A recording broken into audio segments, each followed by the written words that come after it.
really great show for you guys. Just so you guys know, I recently got prescribed Vicodin, and I am on it right now. So we'll see how much of the show I remember, and we'll see how much of the show I can get through. I'm your host tonight. My name is Ava. Thank you. So I think we're just gonna really jump into it because we started late. I'm sorry, guys. It wasn't my fault, I swear. And I think we're gonna start off really, really easy. I think we're gonna do some improv. So can I get my improviser back?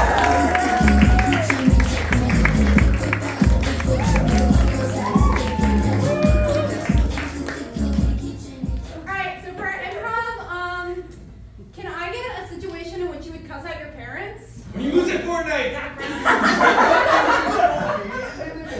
Yeah, I think we're gonna do when you lose at Fortnite. Yeah. Nobody else called anything out. Yeah, let's do it, guys. Let's do it.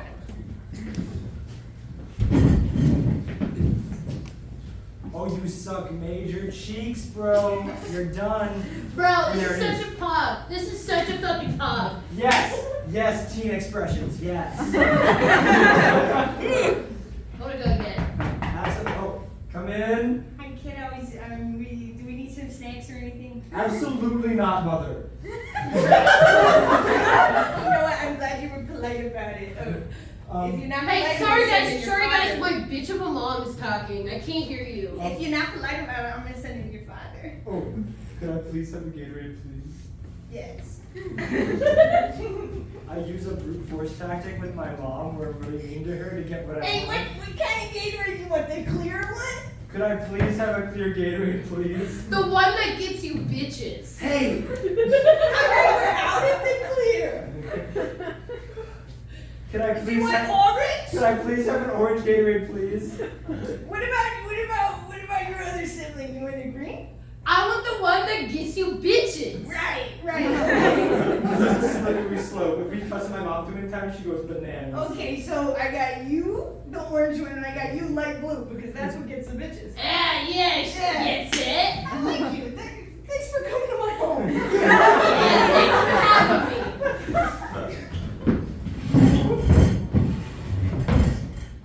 Look at that blue Gatorade right Man, I'd be careful with that blue Gatorade. there. What's in it? I don't know, but I heard it gets you bitches for real. What? I don't know. They put something in it. It was like they put the gators in it, and then they put the bitches. Oh, we gotta take this to the government. I don't know, but I don't know how to contact the government. So I feel like maybe. I do. Hello, feds. Hey, yo, is me the government? Yo, isn't it the government number 2? Oh, we got two lines. Is it a conference call? I'm sorry, I can't hear you. It sounds like you got a lot of bitches in the Did we background. pick up the same call? Oh, I got this Gatorade, right? I got this Gatorade. Oh, Gatorade? Yeah. I'm sorry. Can you put it on speaker? Yeah, I can't hear. and apparently my friend, tell me what you said. I heard that the light blue Gatorade gets you bitches. Is that true? Hey, where'd you hear that? I'll see y'all later, mama! Hey man, I think we're gonna have to trace where that call was. Oh, I didn't understand. I think we're They're gonna gonna trace for the call. Here, can you take this off me real quick? Yeah, I love to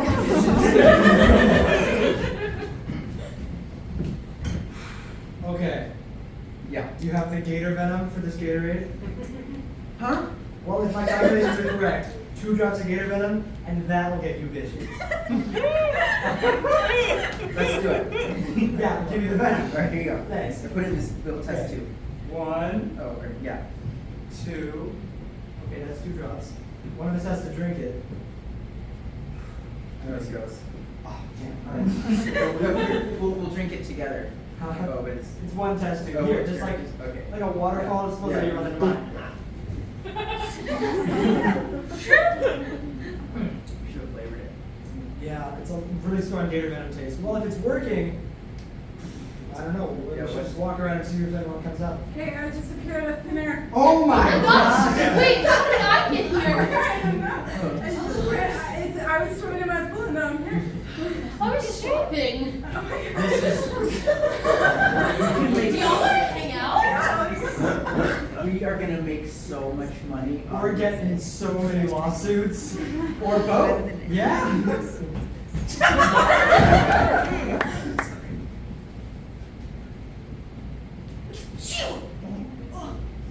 You good? Yeah, you know, allergies. It's gator season, so. You know, I heard something about these gators around these parts. What? I see them right now. There's so many out there. So many gators. Might be one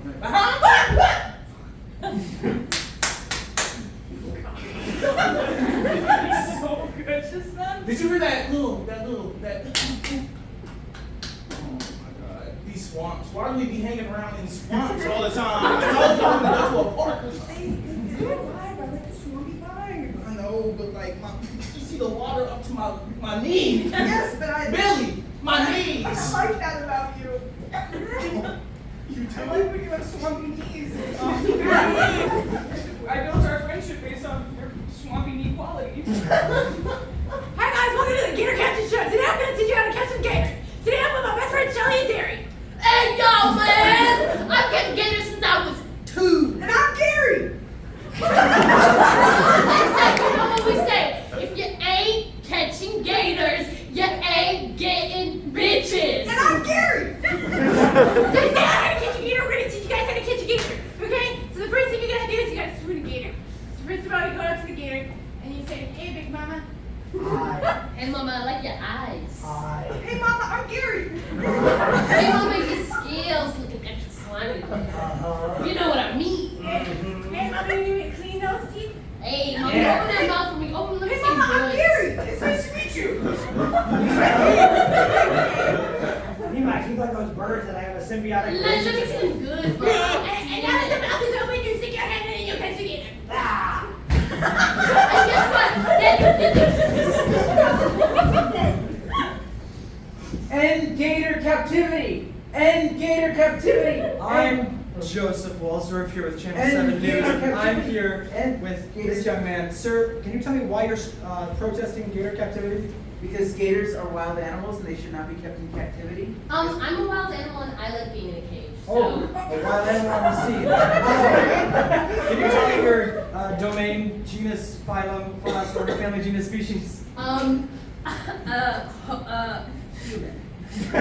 Oh, okay, so you're a wild animal in the sense of like... Yeah. You know what I mean, right? Okay, well sir, how do you feel about this animal being free in the wild? Put me in a cage.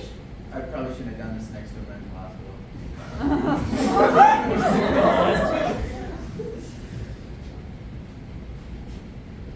Would you like a ticket? I would. Come and see the movie. It's about gators. It's not... Ooh, I have a fear of gators. Can I see the ticket, please? Yeah, here, but I don't know if I want to go in. Do I have to? Can I see your ID, please? Yeah, but again, I'm not really just... Since you're scared of gators, you can't watch this movie. Why'd you take Why would you come to the gator movie if you're scared of gators? Go ahead. Exposure therapy. Get out! My fears. Do you know this pal right here? No. I'm telling him to come to the gator movie if he's scared of gators. You're supposed to hand out the tickets. You gotta go and ticket come. Oi, I'm Steve Allen.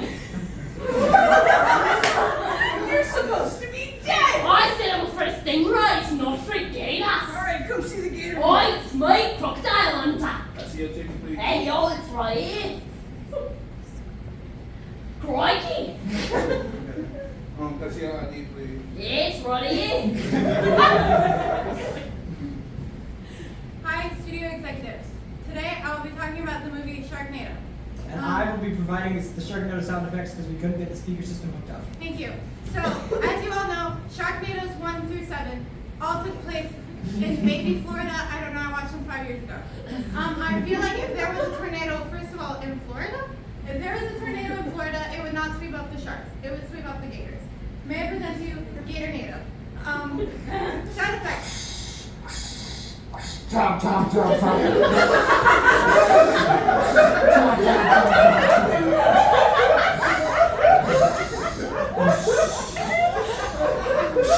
That is a visual representation of our Gator data. We're asking for $4 billion to produce this movie, and maybe Luke Hemming's work.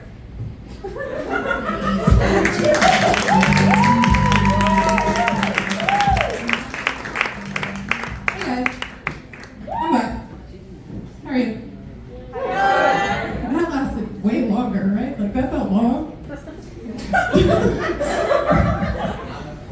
Okay. Anyways, let's see who's up next.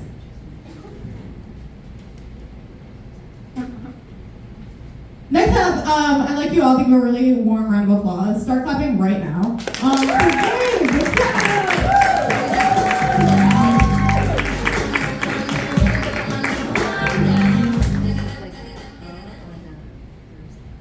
This thing on? Okay.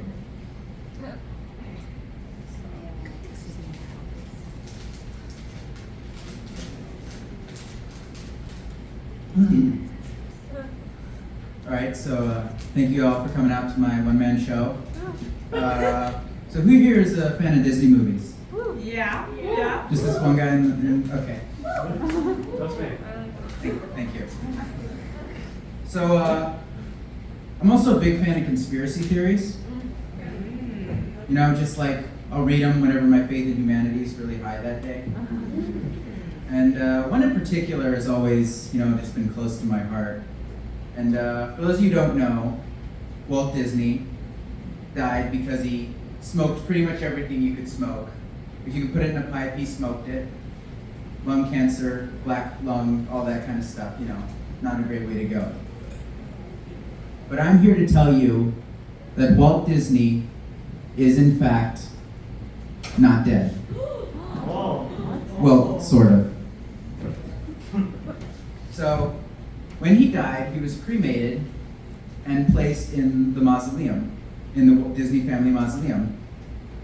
But he wasn't placed in the head of the mausoleum. He was placed in the backyard behind an iron gate.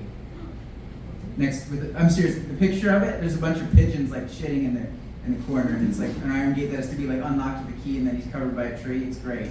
Like the best possible memorial for the creator of Disney World, right? And so I was reading up on this, and I think, why would you spend so little money on a funeral for Walt Disney? And I'll tell you why. Because this is from a reputable source, from an actual reporter who claims they broke into the hospital when Walt Disney was being treated. Not only broke in, disguised themselves as a nurse, snuck into his hospital room, because no one's going to notice someone in a nurse costume breaking into a hospital, and tape recorded, I don't know how they did it, like sit behind a gurney and tape recorded them not only decapitating Walt Disney, but cryogenically freezing his head in an ice box. The mic just go up on that, we're good. But I mean, this is going to be a little graphic, so cover your eyes if you are sensitive to that. This is the time when they didn't have like those nice, like lasers, like nice little amputations. This is when they had those saws that were like used for chopping down built trees, you know what I mean? Just like those kind of saws. So it wasn't a nice removal. It just, you know, cut his head off. Right. And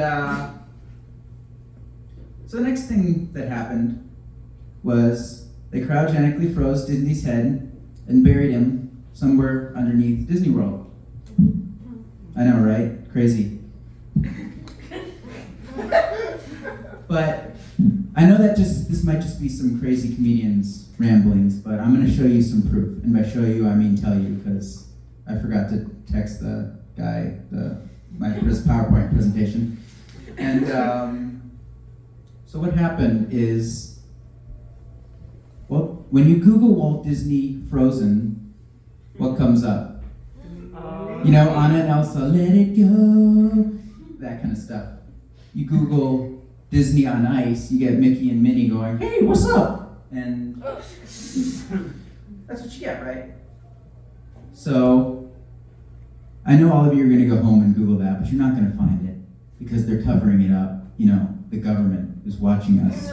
And how do they know they're watching us? All right, next. I refer to my notes here. Let's see, this is like the notes that are crazy, man, so I gotta decipher it. I can't say that.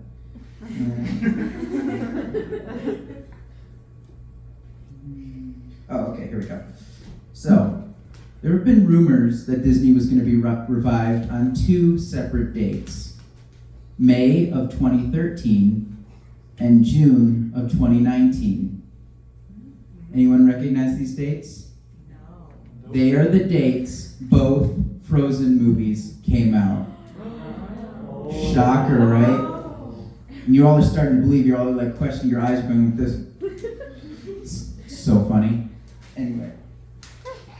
So, the reason I think they didn't thaw them out was, for one, they did. There's actually an exhibit where you can ask a frozen head of Walt Disney questions. You like throw a quarter in a machine and he like comes to life. Like, woo! You like ask him about like your relationships or stuff, and he'll tell you something like, watch more Disney movies. And then you put another quarter in for the real advice. And so, these are also combined with the 2 dates the 2 heads of Disney's retired. And I think they refrozen because they were both very Jewish men, and we all know what Walt Disney thought about that. So I think it probably wasn't the best. That wasn't the best. That wasn't the best time to thaw out old Walt. All right, thank you all for coming tonight.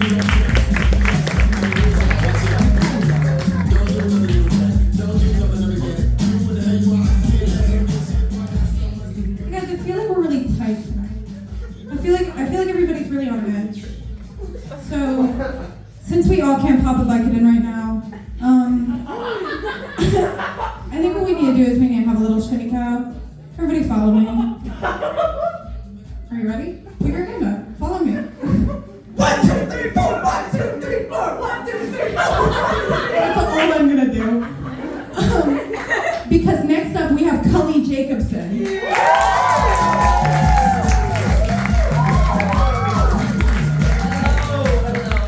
Hello. Alright, how many of you guys have been out of the country? That's a lot of people, that's great. Well, good, because I don't care. I'm going to tell you about the time I was out of the country. I took Japanese in high school, like any person that likes anime. And, it was great. I loved it. But, actually not but, there's another great thing, part of it. Every other year, there's a big trip to Japan. 20 of us would get selected to go on this 2-week-long trip. It was amazing. I loved it. But the second day was by far the most hectic. I'm going to tell you why, of course. You see, it was dark, it was cold, and it was raining, okay? That day we were going to see Tokyo, just sightsee around Tokyo, and we were going to see an amusement park. But we were teenagers, and we bitched, and we moaned, and we complained. Because that's what teenagers do, let's be real, okay? And we didn't want to be walking around this day. Our teacher said, okay guys, there's a robot show at a place called the Robot Restaurant. That's exactly what I said, okay? And this was great. We were all excited to go, and first thing, huge mech out front, neon sign, it was amazing. The first thing I noticed when I stepped in was the wall-to-wall-to-wall framed, signed photographs of all the celebrities that had been there. Tom Holland, Guillermo del Toro, and Katy Perry. Keep these names in mind. Because just imagine these people in the position that you will see me in, okay? Now, we came at an awkward time, because the next show was in an hour, but there was a pre-show, thank God. We didn't know much about this pre-show, other than that it was loud, and it was scary. That's vague as hell, but I'm down, so let's do it. We get lined up, waiting for the elevator. The staff members jump around like, oh, they're getting us hyped. Oh, let's go Americans, this could be. Spend your money, spend your money. By the way, are you guys 18? I was not by this point. So I say no, and they go, okay. And the elevator doors shut. Now I'm scared, okay? Because I get up there and it's just a nice lounge, a big stage, and a bar in the back, but I could use that, obviously, wish I could. But it doesn't matter. Eventually, we get settled. These guys, decked out in robot gear, come in, they take a seat, and they start playing smooth jazz. It's quite nice, actually. It's not loud and it's not scary. But then one man walked on stage, and everything went to shit. This man had a blonde wig, leopard printed suit, no shirt, chest out. Okay? He walks up to the microphone, picks it up, and he screams into it. Lights go down. Music, oos, oos, oos. It is loud now. They were right about that. Okay? They were right. Women flooding the stage. They are wearing virtually nothing. I took 3 years of Japanese in high school to go see a strip show. And I could not be happier. It was great. But something was left in my mind. It wasn't scary. That was until the BDSM segment started. I did get a little scared. And you're probably asking, why didn't we just leave? And it's funny because I asked my teachers the same thing. But the elevator was on the stage. So we spent the fullest hour of my life watching the strip show before seeing a robot show. And to prove that this is real, I have pictures. So,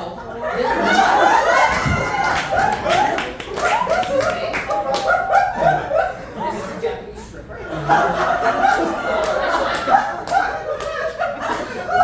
Next slide, please. Thank you.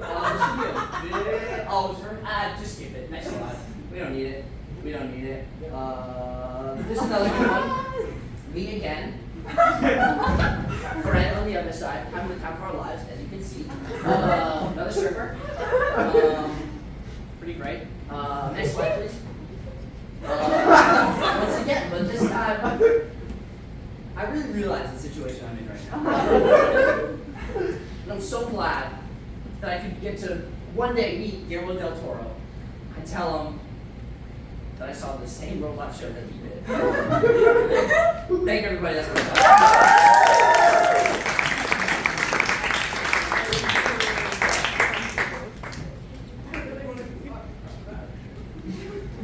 Okay, let's give it up one more time for Colleen. During the set, I did purchase tickets. Thanks. Next up, we have Allie. And Allie's going to be talking about something great.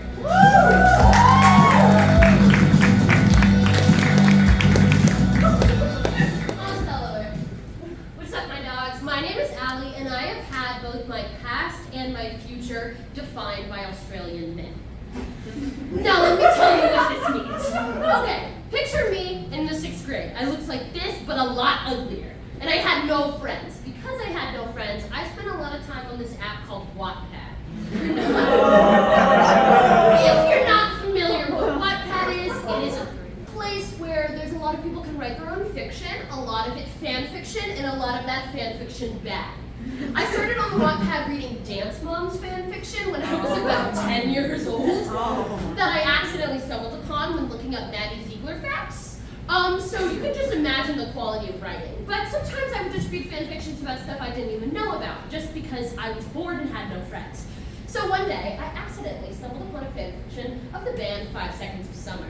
Now, if you're not familiar with the band 5 Seconds of Summer, they sing the hit song, "She looks so perfect standing there," that one, and then they also sing, "Young blood, say you want it." You know this, I hope. But, so I accidentally read this 5 Seconds of Summer fan fiction, and I was like, great, this is cool, I kind of want to know who this band is. And at the time, I had a $10 iTunes gift card. I know, those were gold back in the day. So I go home and I'm trying to figure out what I want to spend my $10 iTunes gift card on. And I come down to 2 choices. The Vamps, self-titled, and the 5 Seconds of Summer, self-titled that one. Because I just read this fan fiction on 5, so I was interested to see who they are. And at the time, that one song, the "All I Wanna Be, All I Ever Wanna Be," yeah, that was a Vamp song, and I was like really in love with that song at the time. So then I did what any sane person would do and listened to all the 30-second clips of all the songs on both albums and took notes, being like, oh, this one sounds like it will be fun. And eventually I hit this 5 Seconds of Summer song called "Don't Stop," which is a song that is notoriously hated by the band. But I hear this song and I go, this this is magic right here. And I go up to my dad and I said, Dad, put in your Apple ID. I'm buying this album. So I quickly become the biggest 5 Seconds of Summer fan. In the song, She Looks So Perfect, there's a lyric that says, got your name tattooed in an arrow heart. And I used to walk around with an arrow heart on my leg with Ashton, which is the name of the drummer, in it. I would draw the 5 Seconds of Summer logo on my wrist, unironically, and just walk around with it. And so at the time, Five Sauce were my friends. And so Ashton, the drummer, who is my favorite member, he had this logo he put on his drums, and I, of course, replicated it on my bedroom wall with duct tape. And had to post a picture on Snapchat. Took a selfie, a girl swipes up, and she goes, hey, is that the Five Sauce, like Ashton's drum logo? And I'm like, hell yeah, it is. What about it? She's like, I love Five Sauce. Me and this girl strike up a conversation. Little do we know, that ends up being my entire middle school friend group. And all of those people is how I ended up getting more into theater, getting more into emo culture, because I went through an emo phase, and they literally is what encouraged me to go into comedy. So if I hadn't have read that Five Songs fanfiction that one day, who's to say if I'd even be here? That's my past. And Australian men don't just define my past, they define my future too. Because I'm planning on ruining love for Robert, son of crocodile hunter Steve Irwin, and heir to the Australia Zoo. And this is how I'm gonna do it. So, a few years down the line from now, obviously I'm hilarious, my stand-up blows up, and I make the natural progression into influencing. I'm living out in LA, vlogging my life, making all these brand deals, and I get a call from Australia Zoo. They're like, yo, Alec, come down to Australia Zoo, we'll give you a tour. I say, hell yeah, I grew up watching Bindi, of course I'll come down. So I fly on down to Australia, and I meet my tour guide, it's Robert.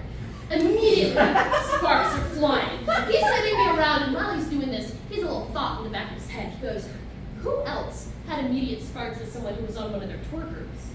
That's right, my sister Bindi, when she first met her future husband and current baby daddy, Chandler Howell. So he's thinking about this this whole time he's leading me on the tour. He takes me to this final stop in the aquarium of the zoo, and he asks for my number. We exchange numbers, but at the time he has a girlfriend that he has to deal with. So I fly back to LA. We're texting, we're talking all the time. Months pass, and suddenly he realizes he's in love with me, and he has to do something about it. He flies over to LA. I take him. We're walking along the beach. We go down the pier. We're overlooking the Pacific Ocean, the thing that connects us.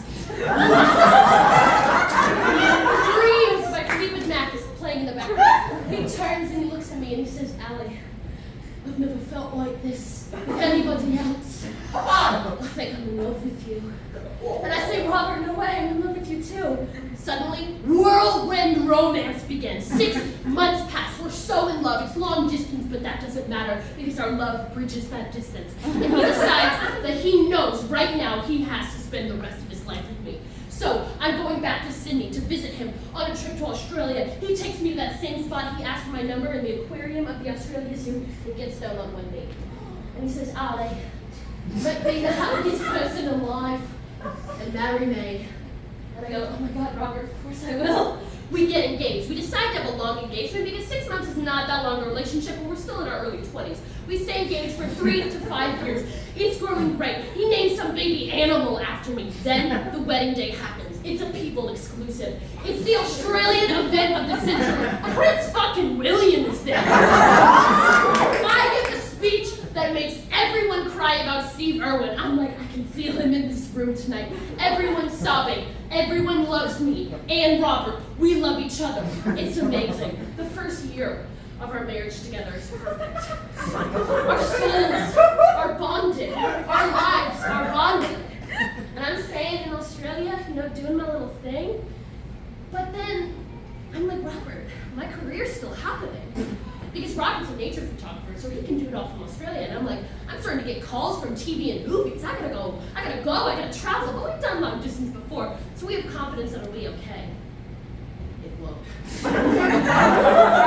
Months go by. I keep working. He keeps working, but it feels different than before. Maybe it was the young love, but something's in the water. Then suddenly, I'm in Paris. I have the most beautiful co-star of a woman I've ever met in my life. And one day, we're running a scene. I look in her eyes and I think, don't love Robert anymore. Immediately buy plane tickets going to Australia. My director lets me. I go to Sydney. I take Robert's hand. I take him to that place in the aquarium of the Australia Zoo where he proposed to me and where we first exchanged numbers that one time. And I look him in the eyes and I say, Robert, people are meant to be in our lives for a season, a reason, or a lifetime. I thought it'd be a lifetime, but turns out it's just a season. I kiss him on the lips and turn. I walk away. I never look back. Decades go by. He gets remarried. He has kids. My career continues on the up and up. I get married to that beautiful female co-star. We stay together. Then when I'm 85 years old, I win a Lifetime Achievement Award. I'm standing at the podium, delivering my speech, thanking everyone in my life, and I look at the camera and I say, and thank you especially to Robert Irwin. I wouldn't be here without you. The next day, I die. Someone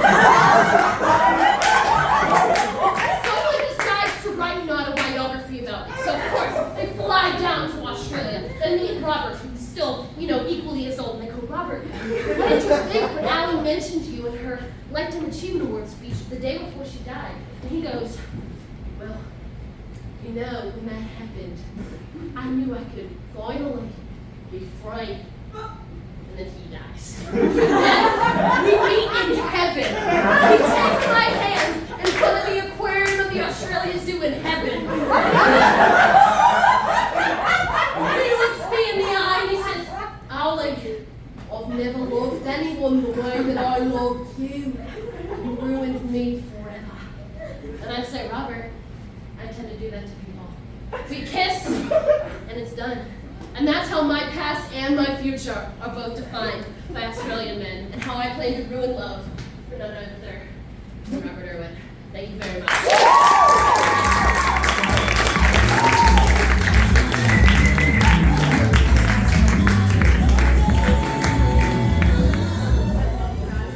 This is not working, so we're not going to use it. Goodbye, microphone. The next one, I have a script. I didn't write it, but I was told to read it. I hope you guys like Dr. Seuss. Comedy's full of what ifs and whys. So I'm excited to introduce these next two guys. Yeah. They had an idea, and they went on right with it. You're not going to be sorry that you bought a ticket. They combined two genres before they ran out of time, which starts to explain why I'm speaking in rhyme. So without further ado,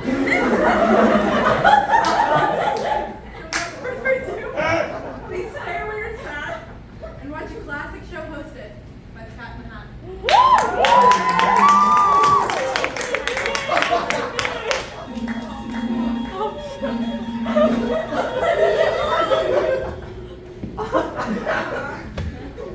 Traveling is fun if you know where you're going, but this journey is unique due to the strange tale it's towing.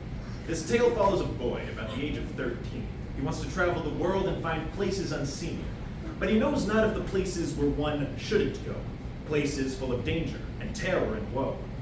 When he finds these places, he soon will be shown that fear comes straight for those who veer off the path in the Twilight Zone.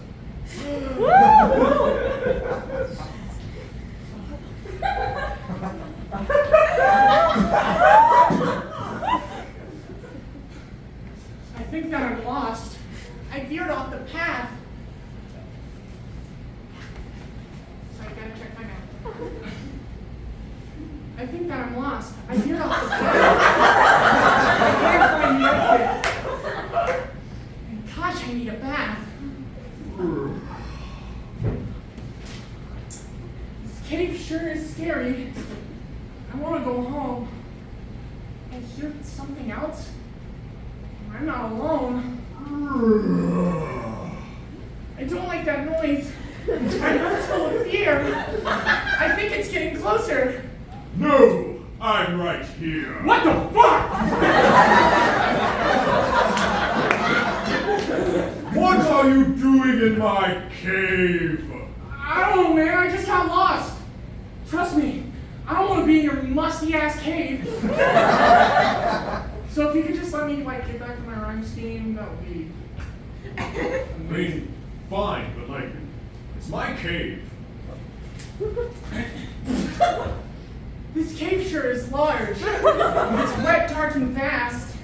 I need to get out of here, and I got to go fast. Your rhyme scheme is repetitive. What's the fucking deal, man? Can't you just let me do my thing here? I mean, look at this from my perspective. You walk into my cave, interrupt my slumber with your weak-ass rhymes. Like we get it, Jane Austen, you know what iambic pentameter is. You know what the real kicker is, though? You didn't even have the decency to ask me my name. Alright. What's your name? My name is Hogarth Gogart Humble Dumble Bumble the Third. And what is your name, oh small one? Small one? I'm 6'6". Your name! I did not ask your tallness, I asked your name. It's Connor. Connor? What a peculiar name. Yeah, my mom didn't even try with it. She just said she pulled random letters out of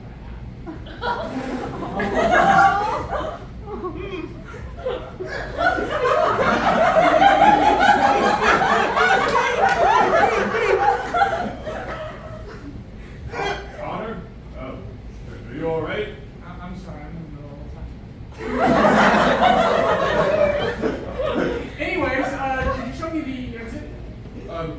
Yes, gladly, but how did you even end up in here? I mean, this cave is pretty tough to find. I am so glad you asked. No, I take it back. I don't need to know the whole thing. So I was taking a stroll down Mulberry Street. I had brains in my head and shoes on my feet. I looked up and down streets, looked them over with care, and then I saw a dark alley and thought, I should go there. I was hoping to find some bright sunny beaches, but all I found was some drunk angry sneetches. I ran out the alley, the sneetches gave chase, and then I ran through the valley and lost them post haste.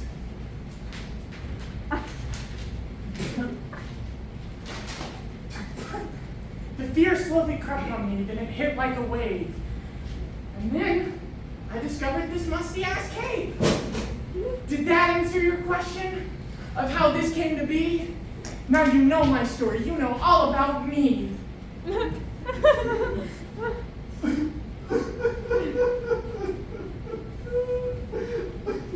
Mr. Gogart, Humble Dumble Bumble the Third, are you crying? That was the best story I've heard in a long time. And your rhyme scheme was impeccable. Okay, well, I'm only 13. And it seems so if you could just show me the exit. Wait. Could you, I don't know, maybe tell another story? I don't hear many of those alone in this cave. Sure thing, Mr. Gogart, Humble Bumble Dumble the Third. Please, Connor, we're friends now. You can call me Hoagie. Well, all right, Hoagie, I'll tell you this story about this time I went fishing. One time I caught one fish, two fish, a red fish. Ooh, then a blue fish? What? No, that's ridiculous. And thus ends the tale of the boy dressed in yellow, who spoke to the voice of a rather strange fellow. And while strangers can be strange when found in strange places, they can often be helpful in one or two cases. So now these two lost souls, let me check my thing. Now these two lost souls are no longer alone, one of the happier endings to ever come out of the Twilight Zone.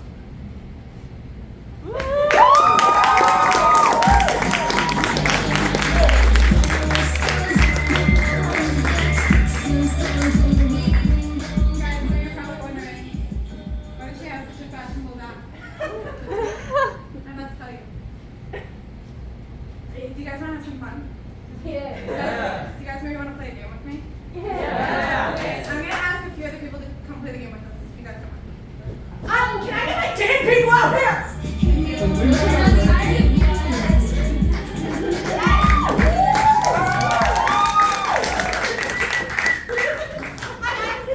So I'm gonna throw you guys back to when you were in kindergarten, and we're gonna play a lovely little game called Heads Up, 7 Up, but with 4 people because we don't have enough time. But my version's a little bit different, okay? So I have a bag here, and it's filled with superlatives, funny ones, okay? I hope. I would grade them. And these 4 have never seen any of these superlatives. It was written by the rest of our gracious cast. They will read their superlative. If you are willing to join, you will put your head down when I say head down. And then you will put your thumb up to the air. Please don't cheat, it's rude. Then, people will come back up to the stage, okay? They will read off the superlatives, the people who are chosen will stand, and they will try to guess the person that chose them based on the superlative. Not fun, not funny, but fun. Hopefully. Can we get the house lights up? Okay. Everyone read it, but not out loud. Okay, I won't read it out loud. I don't want to hear your voice yet. Be careful, my baby's in there. No grab the baby. It costs money. Okay. Have you guys read? Okay. Okay. Is that what better? Yeah, this is more me. Okay. What another one? What's the big No, I like that. Oh, okay. Okay, we're good? Okay. Everybody, if you want to play, if you don't want to play, it's fine. But if you want to play, heads down, thumbs up. Let's play 4 up. Okay. 4 up. And as this happens, I will be singing Amazing Grace. Amazing Grace, how sweet the sound that saves a wretch like me. That was dope. I know.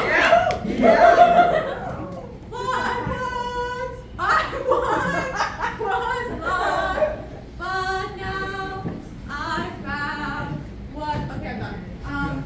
Now, the people who are chosen, please stand. Please stand. Open your eyes.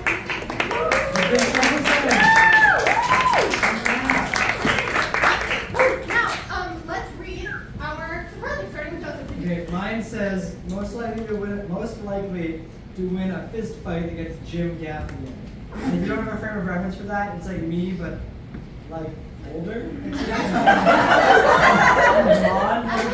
Mine is most likely to be a sleeper agent. Okay. Mine is most likely to think about considering the potential possibility of maybe becoming a pilot. Freshest turkey. Now, based on the superlatives, we're just going to go in a row. You're going to pick who you think it is, and if it's them, they'll say yes, and they'll leave. And if they say no, then no. Would you like to go first? Sure. Man, Do you think you're the freshest turkey? I don't know if I'm the freshest turkey. I think I'd do the pilot one, just because I had sometimes. You are up. And Tucker, you both have a 50% chance, so it's going to be very embarrassing if you don't. Who do you think she'd do? Oh boy. Well, that makes Tucker's job easy. Okay. Yeah, it does. I don't know. I don't know either of you. I'm gonna say the fist fight one maybe. Yeah! I am the freshest turkey. Tucker was our precious turkey.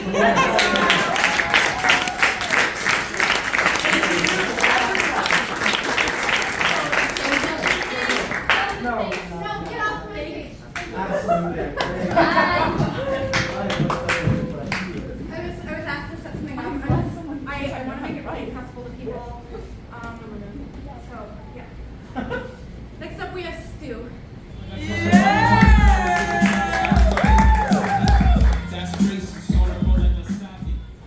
not right. It'd be really funny if I did my whole set like this. You guys just have to watch. Couldn't do like it. Alright, so, you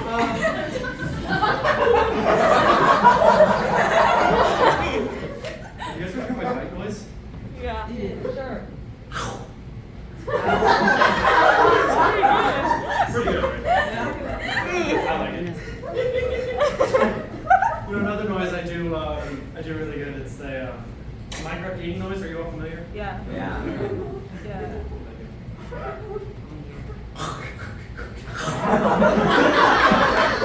Yeah. Proud of that one. You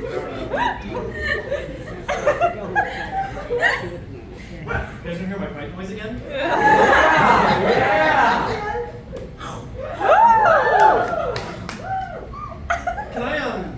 Can I be honest with you all for a second? Yeah. Sure. We're here for you. I'm wasting your time. I'm wasting not with the fight joke stuff. I'm very proud of that. No, I'm wasting your time. I'm wasting my own time. And that's because I've already told the best joke I'm going to tell. And it is never going to be as funny as when I told it the first time. I'm not even like being self-deprecating right now. I'm just being honest. So that sucks. Sorry. What's the joke? You guys want to hear it anyway? Okay, so first, for context, I have this friend and she's a lesbian. That's right, I am an ally.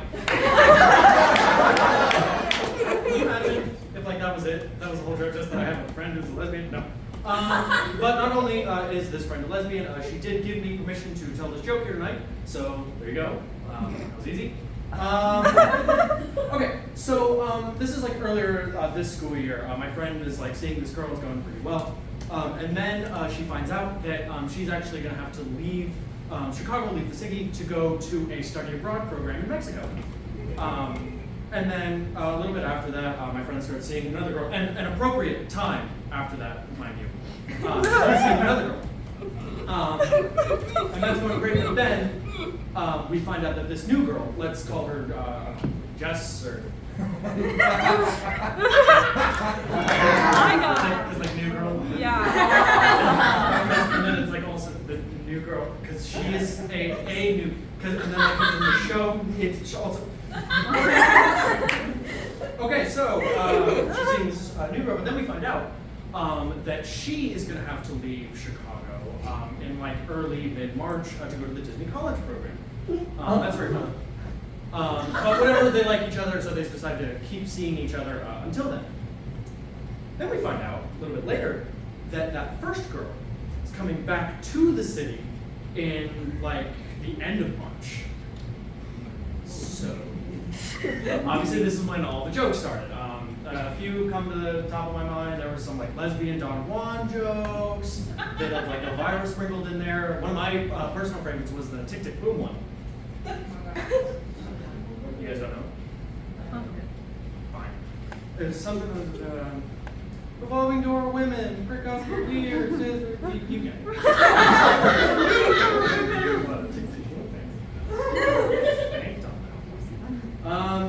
No, so we were one day, this friend and I were just singing in a conference room, hanging out with some other people, and she starts telling them this story. How she's like torn between these two women, and how the first one's like coming back from the study abroad program soon, and I go, study abroad? Which one?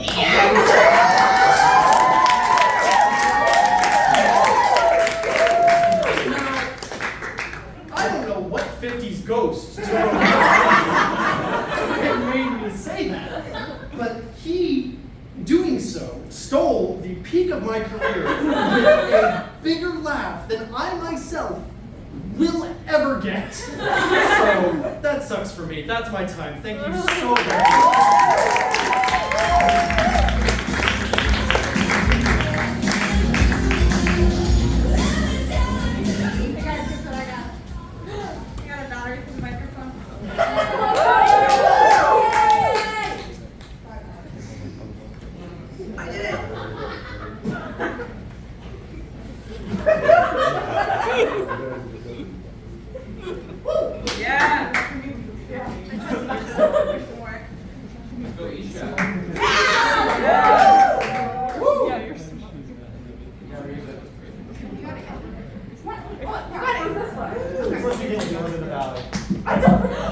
Guys.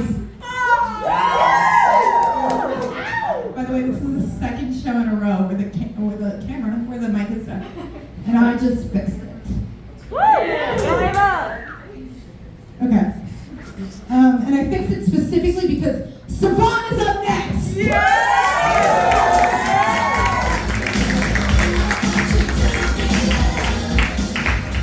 What's good, y'all? How y'all doing? It's good to see y'all. I'm here to talk to y'all about some real shit today. Some real shit. I used to love books so much growing up, you know. If you call me in 09 to like 2014, yeah, that era.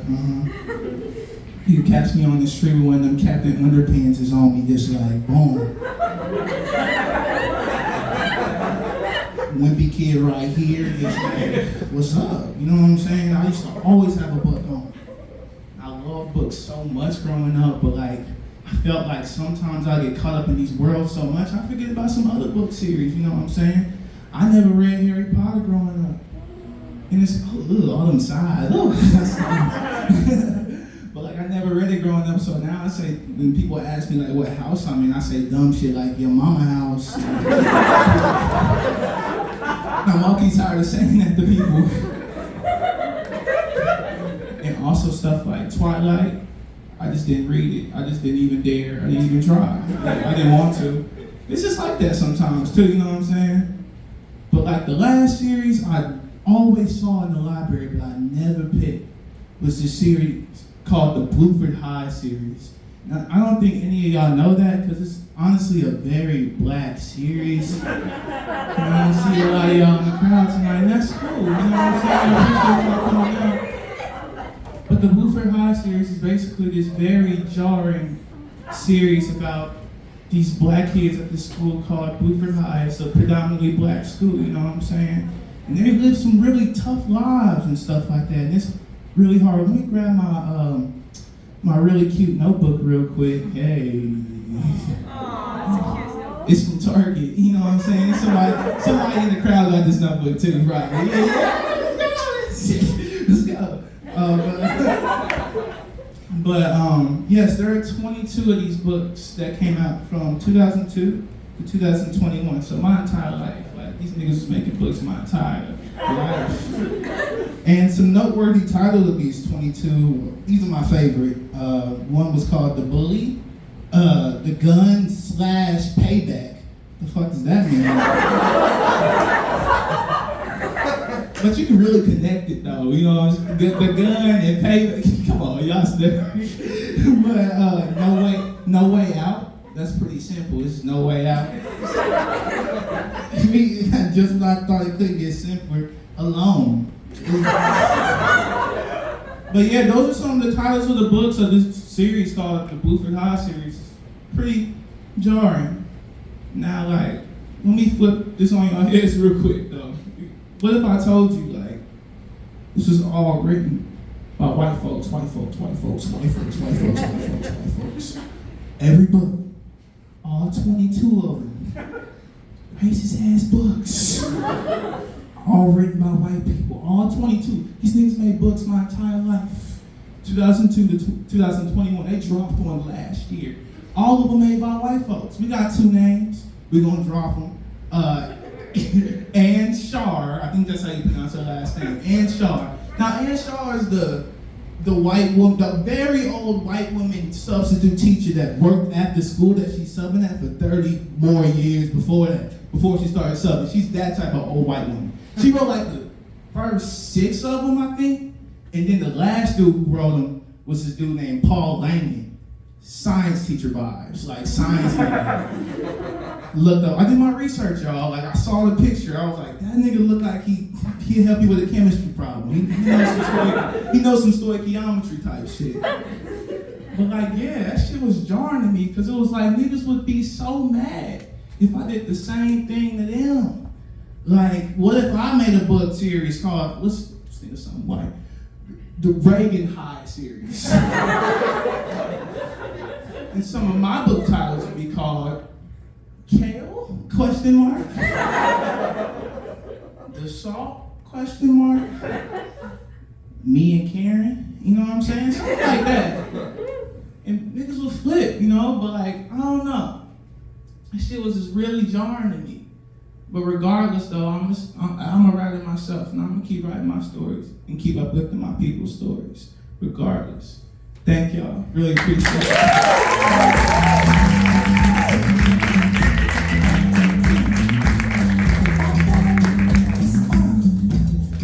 Guys, give it up one more time. Alright, next up we have one of my favorite people on earth. And that would be Luke Herman. Luke Herman, please make your way up.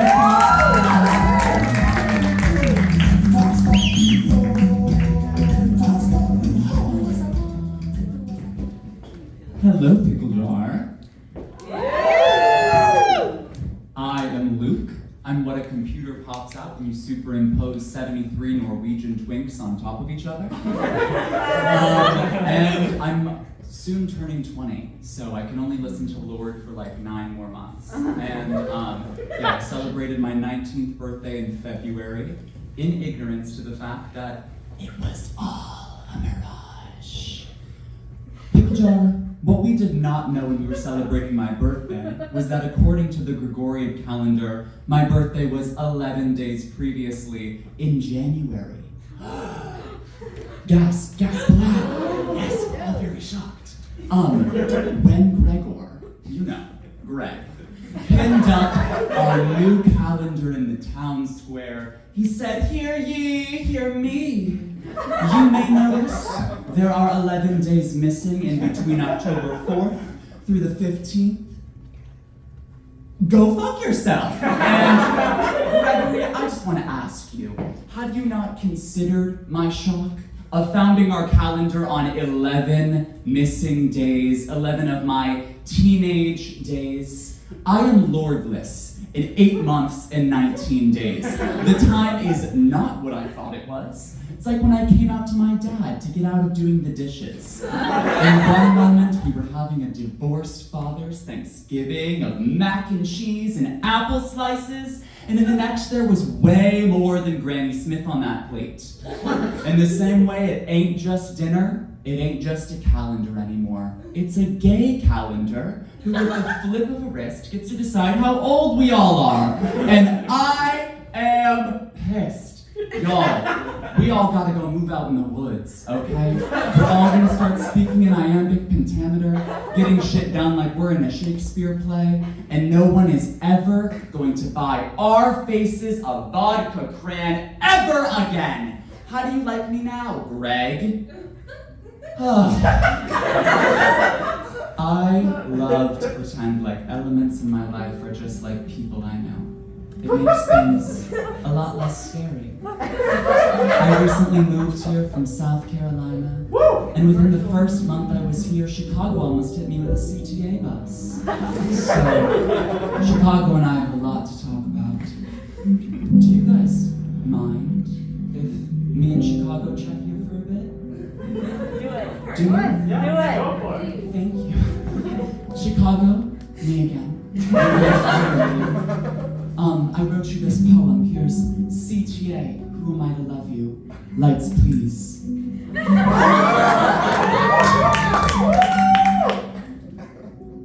I left my city for Lincoln Park. I took a free ride in a club promoter's Camry. And I'm riding from the Willis Tower, but it's just not going the way that I thought. Chicago, I picked Lincoln Park because the priest who takes all my money lives here. Chicago, I sold my life rights for coke in the third stall and I'm upset. Chicago, I need expensive clothes, which means there's only one place for me. The city that's not quite an apple, the city that nibbles at my core. The city that's still deciding how good it can be. Chicago, should I go? Windy City, are you whistling me? Daughter to no one, table for one, party of thousands of people I don't know, at sidetrack where my ex-husband works. I'm sick of this. But can I come home now? Because also, I can't sleep without you. Chicago, I just threw up. Can I lie awake with you? smoking next to me, vaping lightly next to me. I promise you'll barely even notice me, unless, of course, you want to notice me. Unless you prefer a rambunctious child, in which case I can turn it on too. Chicago, I know I'm different. Chicago, I know I get naked on the red line. Chicago, I know I cover myself in jelly. But I'm yours if you'll have me. And regardless, you're mine. Thank you!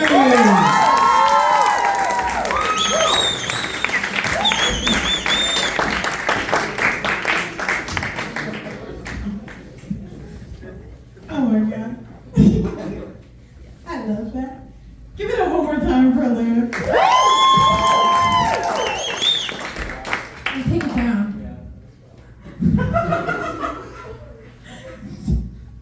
Take it down, Sarah. Sarah, do you like musicals? Yeah. Sarah, do you know a barber? Possibly a demon one? Possibly from Fleet Street? I have an announcement, ladies and gentlemen.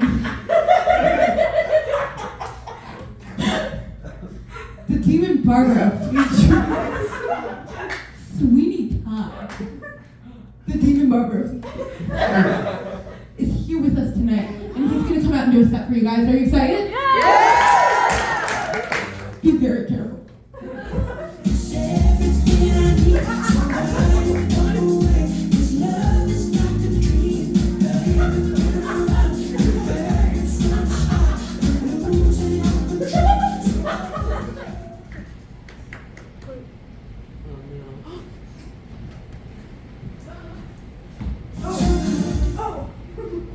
Play the music!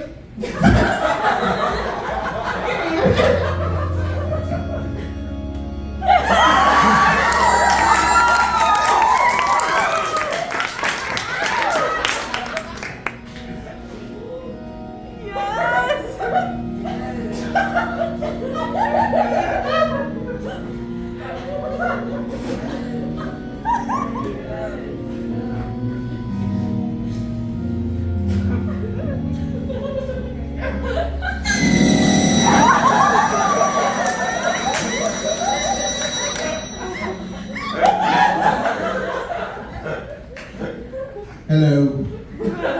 I'm Sweetie Todd, demon barber of Fleet Street. And I would like to do some stand-up for today. I'm working on some material for my one-man show. I promise you, it's gonna kill. I promise you, you will die of laughter. I promise you that if it goes on for too long, I'll cut it. Okay.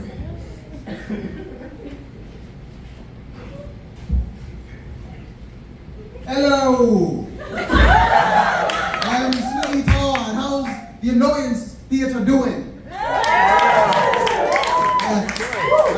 How are you doing? I'm good. I was killed. They took my family. They put me in prison. Ain't that fucked up, right? Am I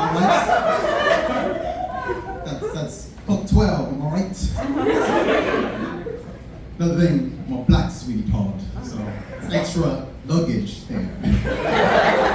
Makes the white Sweetie Todd seem like a pamper. Hey-oh!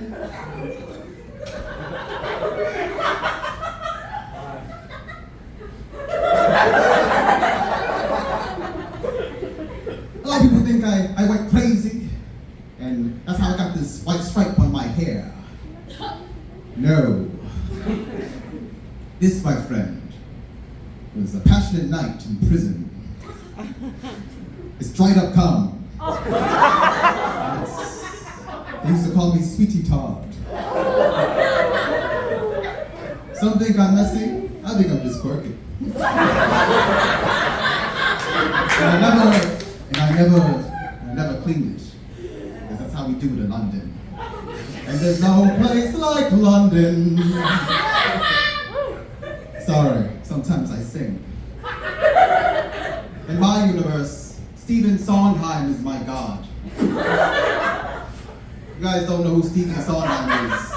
He's just Shakespeare, but more lonely and sad. I'm pretty sure he wrote the musical Company because he needed some company. Stephen Sondheim, he's my god. I love him to a bit. I love that guy. He wrote the song No One Is Alone. Okay, guy. Okay, sure. Sondheim, more like alone time. There's so much of it. Yes. What was that? Stephen Sondheim died. Recently? Last year? Holy shit. God's dead.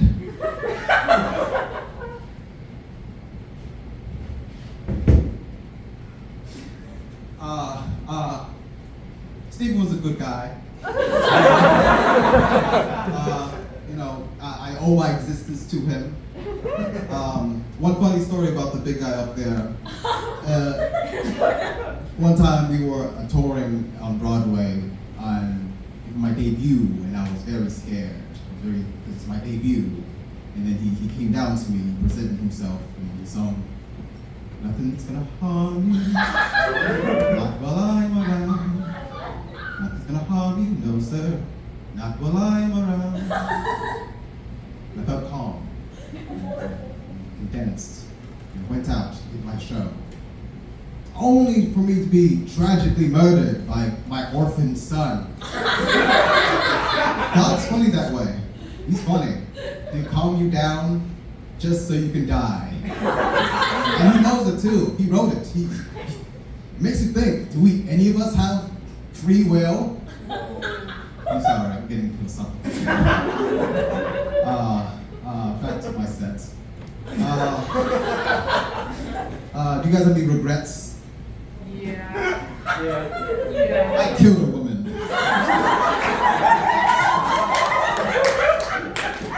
I killed Helena Bonham Carter. I don't know who she is.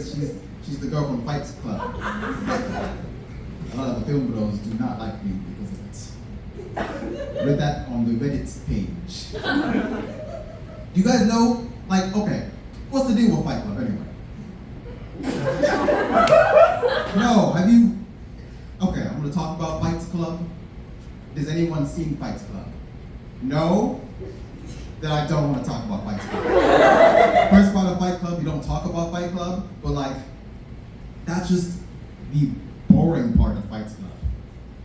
The other plot of Fight Club is that there's this dude, and he's like a soft guy. I don't know, he's a soy boy, a beta guy, I don't know. Right? And every time he fakes it in anonymous group. So there's a cancer group, he would act like he has cancer with the group. And there's also a girl there too. That's Fight Club girl. They're they don't know each other, but they fake each other there. And then he gets a crush on a Fight Club girl, which is okay, is that your queen? Is that your goddess, the girl who pretends to have cancer? This is the reason why I kill people, just so you know. Okay, this is one of the reasons. There's about 12 reasons why. I do have friends. Yeah, I do. Some people take me very abrasive for not too good of friends. Not Toby, fuck Toby. Fuck 12, fuck Toby.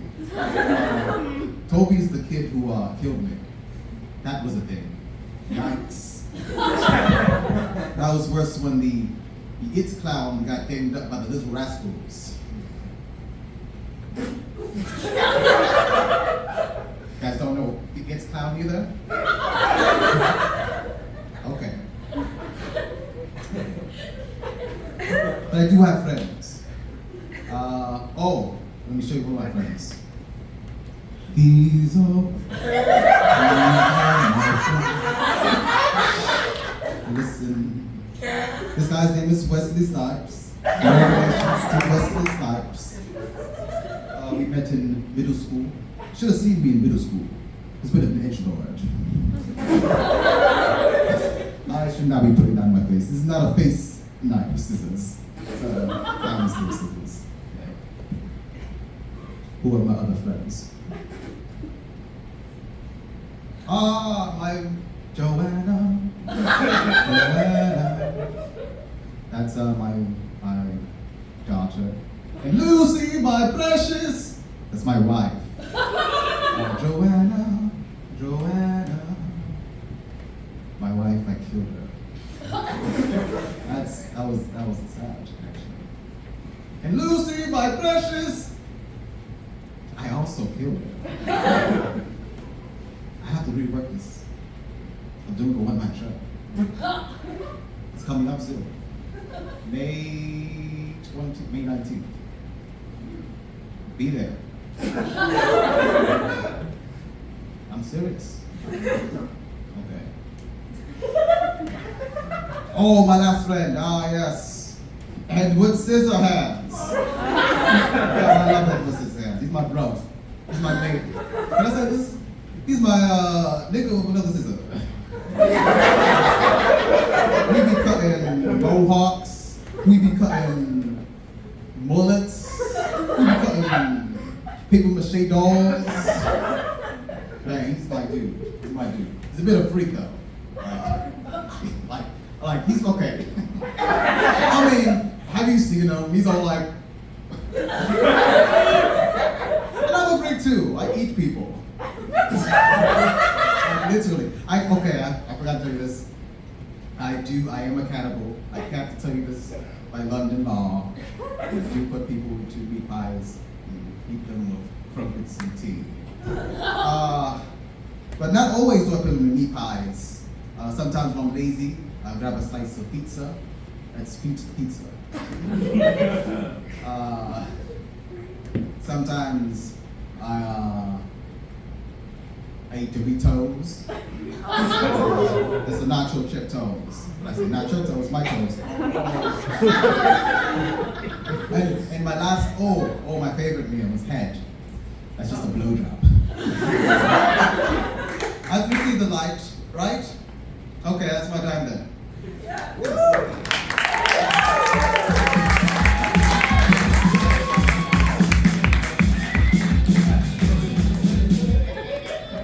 Guys, give it up one more time. This sweet mom. Stuart, did you like that? I did. Cool. Was it about you?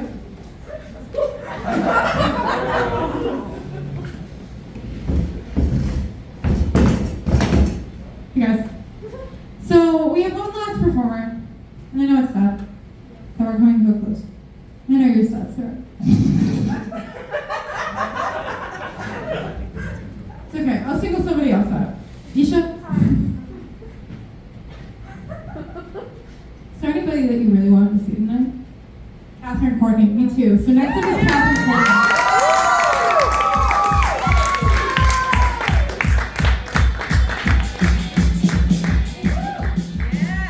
Hi guys, I'm Catherine from Thank you all so much for coming out to this Pickle Jar show. It means the world to us. Come back next week, same time, and we're going to be doing a variety show and a sketch show, so we're going to change it up a little bit. And it's going to be really fun, so please feel free to come by. Tickets are still going to be the same price, aka free. So come by if you want to. I'll let you know me a little bit. I'm Catherine, as Ava said. I'm 20 years old. I'm a Cancer son. I'm from San Antonio, Texas. And I'd be super easy to murder. like surprisingly easy. Like, okay. We'll backtrack a little bit. I have a theory that if somebody tried to kill me, I don't think I'd fight back. Not because I don't value my own life. Like, I'm a baller and living is cool. Like, you wake up every day to turn oxygen into carbon dioxide, and you can sometimes have a sandwich. Like, life is real dumb. And I'm not negating that. What I am saying is that I hate it when people fail. And if somebody just like went through all the trouble to, like, track down my schedule and get into my house, and I always have my deadbolt locked, so they'd have to pick a lock. Or like break down the door, which is super hard apparently. Trying it. I feel like if they went through all that trouble, I just let them. Which, and I don't want to. But they'd get there and they'd be like, I want to kill you. And I'd be like, oh, you tried so hard to be here today.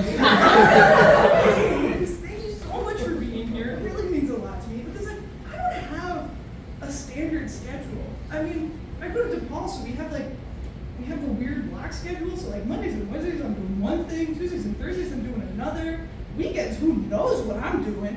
Plus I work, and sometimes I go to the Julasco, and you never know where I'm going to be at any given point. And so if somebody figures out where I'm going to be at a given point and murders me, they put in the effort, they should reap the benefits. And I think I've met the man who's going to murder me, and you know what? If he puts in the effort, I'm going to let him. That's just I met him one day at the Julasco, and he was checking out in front of me, and I don't know how to put this nicely other than saying that Chicago is filled with freaks and murderers. And I don't mean that in a mean way. There are lovely people in this city, and also our justice system is really fucked up, and you can't judge people that much. But this guy I can judge because I'm gonna give you point by point what he was buying from the Julasco, and I'm gonna need you to sit with me in this information. First on the conveyor belt, 2-liter handle of cheap vodka. This man is mid-40s at best. 2 liters of cheap vodka. Next, half gallon of whole milk. Whole milk. Half gallon. Third, about a dozen different flavors of Chobani Greek yogurt. A dozen different ones. So let's go through this point by point. 2-liter handle of cheap vodka. You don't just pick that up. You don't just, shop around, get a shopping cart. If you're like me, you're really angry for some reason. I'm always mad at the grocery store. And if you're like me, you're walking around and you never go, you know what I need? I need 2 liters of cheap vodka. That's a thing that you go to the store for. You don't just go, I need this, I'm gonna throw it in my cart. So he came for this, and I know it. And he's an adult man, probably with a steady day job. Buy the nice vodka, dude. What is your problem? Next, we're gonna move on to the half-gallon. This is where it really gets complex for this guy. Because nobody's drinking whole milk except for babies. Half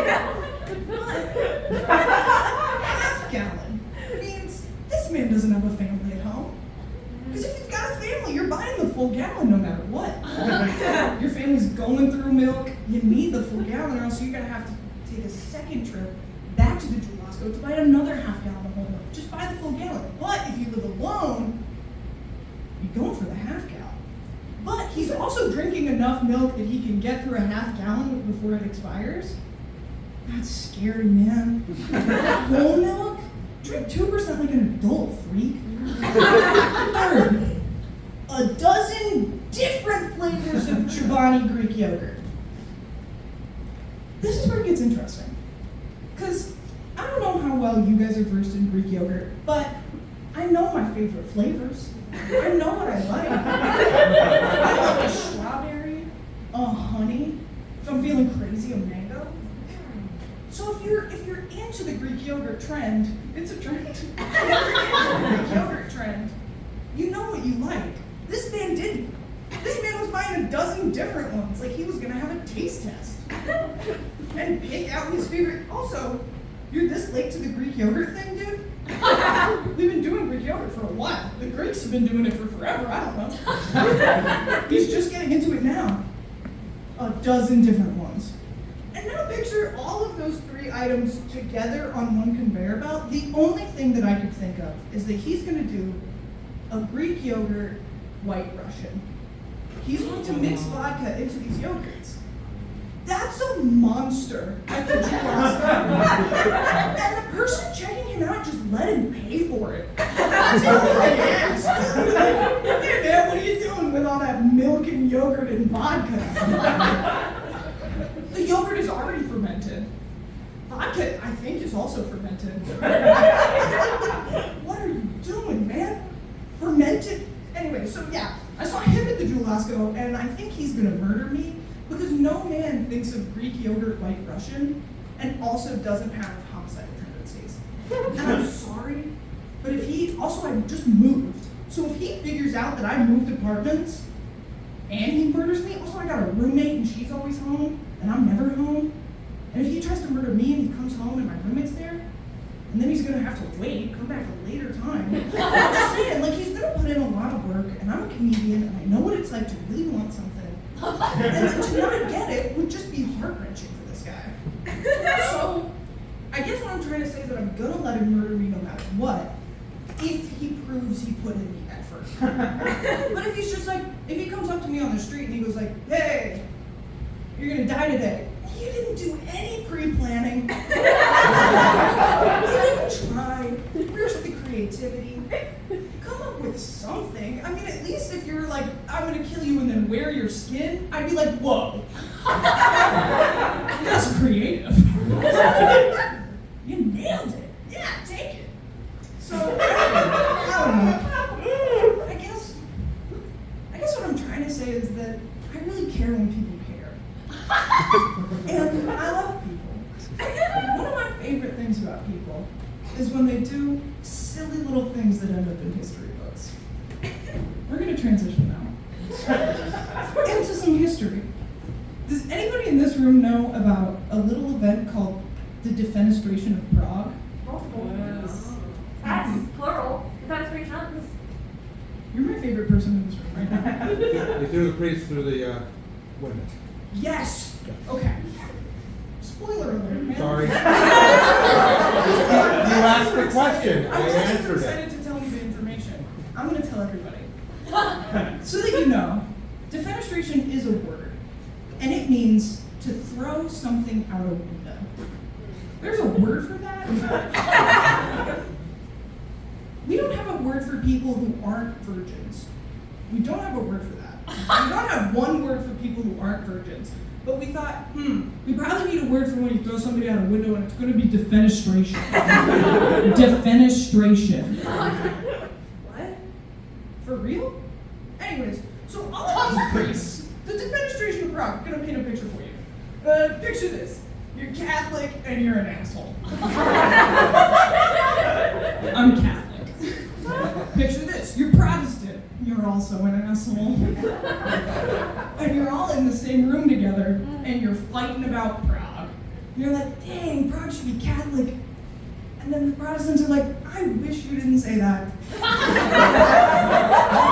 they got into this huge fight about it. This was before we had freedom of religion in Europe. I'm painting the picture for you. Imagine, you gotta be Catholic. Most of us are DePaul students. Imagine, you have to be Catholic. You're not just told about Vincentian values at your orientation, you gotta be Catholic the whole time. Day in, day out Catholicism. You're eating Eucharist, you're drinking the blood of Christ, you're Catholic. That would suck. That would suck. I mean, at least now, like, if you're raised Catholic, you can leave. If you're not raised Catholic, I guess you don't have to go to therapy. And these Catholics and these Protestants in Prague, they're just fighting, they're going ham. And then some Catholics throw some Protestant guy out a window. 3 stories up. Out a window. And this man survives. He's a genius. But this little kerfuffle ends up starting a war that goes on for like a while. Like a while. All because you, some Catholic asshole, wanted to throw some guy out a window? Come on, dude.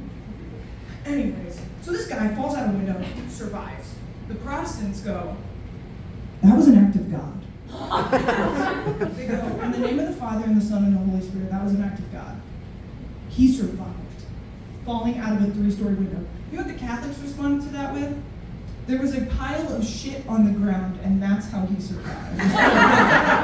He fell into a pile of shit and survived, being thrown out of a window. And this made history books. This is something that we talk about a lot. Well, I don't know if we talk about it a lot. Only 2 people in this audience knew about the defense sexual crime when I brought it up. But this is something that has made our history books, and I just want to know, like, when's the next time a historical event is going to be started by somebody getting thrown out a window? It could be tonight. I'm not sure who would get thrown out a window. I guess if you really tried to throw me out a window, I'd 100%. If you went, oh, come on, Catherine, but you talked about starting a war, defenestrating someone. Please, just let me defenestrate you. I'd be like, you said please. Annoyance, theater, and bar. We'll do it. Yeah. I want to know. What if our next presidential election is decided via defenestration? What would we do? Because you know somebody would start a rumor that's like he fell in shit. Our president fell in shit, and that's why he's our president. That feels crazy. I want you to think about it. Shit-faced president? I guess we've already had a couple of those, but shit-faced president? Or is the president the guy who didn't get thrown out the window? That's actually probably better. I don't know, I want to take a poll now. How does everybody feel? Would you rather elect the man who got thrown out the window, or the man who threw the other guy out the window? Through. Got thrown out. Got thrown out. Got thrown out. It shows courage. Can I get a show of hands for you want the guy who threw another man out the window to be president? Yes. Haven't we been through enough? No. Haven't we done enough? Alright, now the people who want the poor sap got thrown out of the window to be president. Wow, less hands for that one. Substantially less hands for that one. That's insane. Come on, guys. Don't we want a peaceful president? I guess this is actually Richard Nixon. We don't want him. Don't we want that guy to be president? I don't know. I'm not a politician. I'm a comedian. You can murder at any time of your life. And a comedian who knows too much about niche European history. Thank you so much for being here tonight.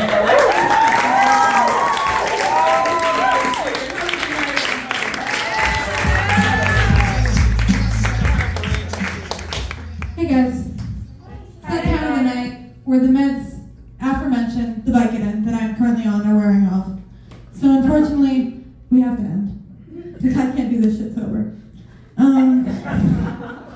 Thank you so much to our performers. Give a big round of applause. Thank you so much to our sounds and lights guys. It's such good. Thank you so much for us.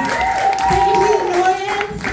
And yeah, next week we're doing the same thing, but a little bit different. So if you want to come see that, come see it because it's going to be so awesome and so cool, and I'm not going to be in it, so it's going to be great.